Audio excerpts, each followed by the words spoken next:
मुबारकबाद दो सर, मुबारक गले मिलन सर, गले मिलन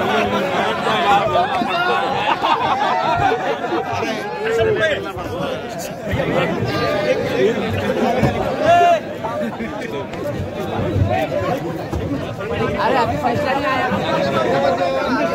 अरे सलाम वालेकुम वो जातो यार मुबारक क्या चल रहा मुबारक तो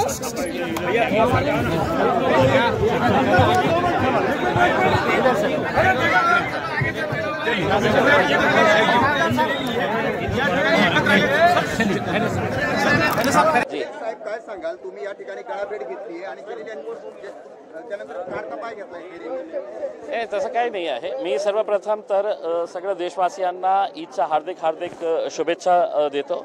1 महिन्याच्या फास्टिंग नंतर रोजा ठेवल्यानंतर जगभरात आज ईद साजरी होत आहे। मी माझ्या वतीने, माझ्या पक्षाच्या वतीने, माझ्या जिल्ह्याच्या वतीने मी सगळ्यांना हार्दिक शुभेच्छा देतो। आणि आपली देशाची एक परंपरा आहे, हे संस्कृती आहे आपली की आपण एकमेकांचा सण सोबत येऊन आपण साजरा करतो। आज वेगवेगळ्या पक्षाचे लोक इथे आलेले आहे, ते आपल्याला शुभेच्छा दिलेले आहे।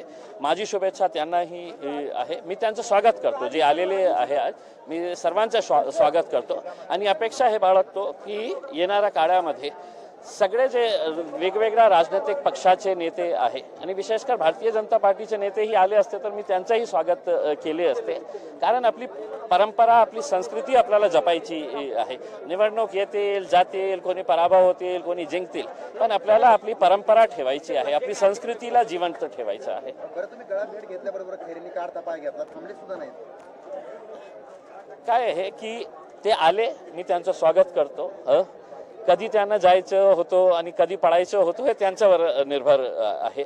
पण एक आनंदाची गोष्ट मला हे वाटली की अनेक वर्षानंतर का होईना पण कमीत कमी त्यांनी एक संदेश तर दिलेला आहे की हे निवडणूक जे आहे ते हिंदू मुस्लिम या मुद्द्यावर होणार नाही आणि दुसरे जे असे प्रकारचे जे मुद्दे घेऊन आपल्या जिल्ह्यामध्ये जे निवडणूक व्हायची, कमीत कमी माझ्या मते हे अपेक्षा माझा झालेली आहे की आता हे मुद्द्यावर निवडणूक होणार नाही, आपण विकासाच्या मुद्द्यावर, कामाच्या मुद्द्यावर आपण निवडणूक लढू। हा दुर्मिळ योग आहे खैरे आणि जलील एकत्र येण्याचा। नाही, आता खूप सारे योग येईल आणि मी कधीही मला कोणाचाही म्हणजे खरे साहेबांनी मला दाखवावे, मी कधीही त्यांच्या बाबतीत काही बोललेलं नाही आहे, त्यांचा आदरच केलेले आहे।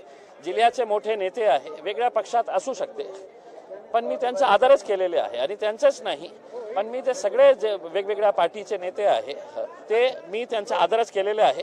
ही माझी संस्कृती आहे। देशवासियांना काय शुभेच्छा द्याल? आज जे नमाजच्या नंतर जे प्रार्थना करण्यात आली आहे, देशासाठी ही प्रार्थना करण्यात आलेली आहे की ज्या देशामध्ये अमन राहावं, भाईचारगी राहावं आणि ज्या प्रकारे मुस्लिम आमचे बंधू रमजानच्या महिन्यामध्ये जितक्या शिद्दतेने ते इबादत करतात, तेच इबादत असेच करू राहू, आपण एकमेकांसोबत राहू, सुख दुःखात एकमेकांचा सामील होऊ, हीच प्रार्थना केलेली आहे।